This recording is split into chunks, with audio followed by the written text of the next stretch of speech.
حضرت صلی اللہ علیہ وآلہ وسلم پر وحی کا ابتدائی دور اچھے سچے پاکیزہ خوابوں سے شروع ہوا۔ آپ خواب میں جو کچھ دیکھتے وہ صبح کی روشنی کی طرح صحیح اور سچا ثابت ہوتا۔ پھر من جانب قدرت آپ تنہائی پسند ہو گئے اور آپ نے غار حرا میں خلوت نشینی اختیار فرمائی اور کئی دن اور رات وہاں مسلسل عبادت اور یاد الہی و ذکر میں مشغول رہنے لگے۔ جب تک گھر آنے کو دل نہ چاہتا توشہ ہمراہ لیے ہوئے وہاں رہتے۔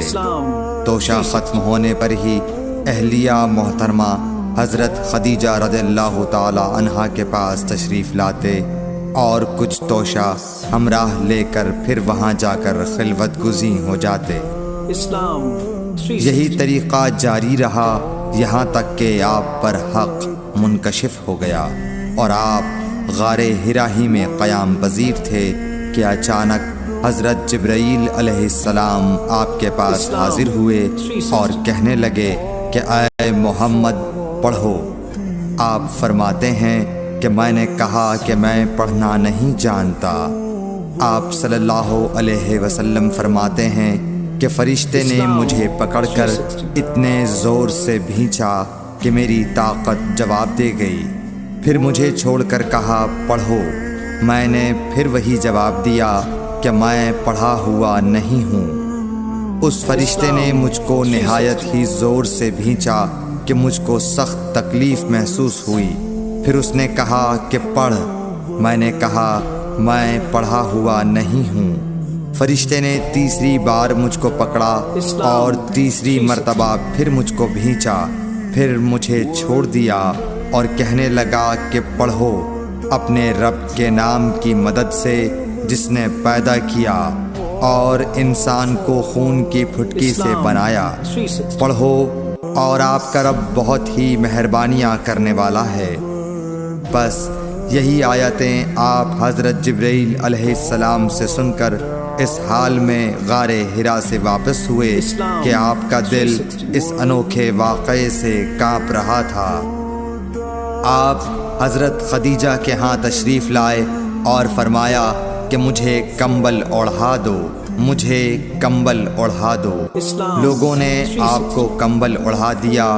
جب آپ کا ڈر جاتا رہا تو آپ نے اپنی زوجہ محترمہ حضرت خدیجہ رضی اللہ تعالی عنہا کو تفصیل کے ساتھ یہ واقعہ سنایا اور فرمانے لگے کہ مجھ کو اب اپنی جان کا خوف ہو گیا ہے۔ آپ کی اہلیہ محترمہ حضرت خدیجہ رضی اللہ تعالی عنہا نے آپ کی ڈھارس بندھائی اور کہا کہ آپ کا خیال صحیح نہیں ہے۔ اللہ کی قسم آپ کو اللہ کبھی رسوا نہیں کرے گا۔ آپ تو اخلاق فاضلہ کے مالک ہیں۔ آپ تو کنبہ پرور ہیں، بے کسوں کا بوجھ اپنے سر پر رکھتے ہیں، مفلسوں کے لیے آپ کماتے ہیں، مہمان نوازی میں آپ بے مثال ہیں اور مشکل وقت میں آپ امر حق کا ساتھ دیتے ہیں۔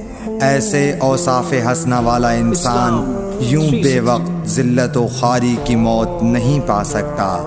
پھر مزید تسلی کے لیے حضرت خدیجہ رضی اللہ تعالی عنہا آپ کو ورقہ بن نوفل کے پاس لے گئیں جو ان کے چچا زاد بھائی تھے اور زمانہ جاہلیت میں نصرانی مذہب اختیار کر چکے تھے اور عبرانی زبان کے کاتب تھے۔ چنانچہ انجیل کو بھی حسب منشائے خداوندی عبرانی زبان میں لکھا کرتے تھے۔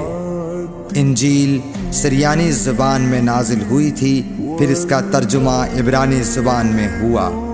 ورقہ اسی کو لکھتے تھے۔ وہ بہت بوڑھے ہو گئے تھے، یہاں تک کہ ان کی بینائی بھی رخصت ہو چکی تھی۔ حضرت خدیجہ رضی اللہ تعالی عنہا نے ان کے سامنے آپ کے حالات بیان کیے اور کہا کہ اے چچا زاد بھائی، اپنے بھتیجے محمد صلی اللہ علیہ وسلم کی زبانی ذرا ان کی کیفیت سن لیجئے۔ وہ بولے کہ بھتیجے، آپ نے جو کچھ دیکھا ہے اس کی تفصیل سناؤ۔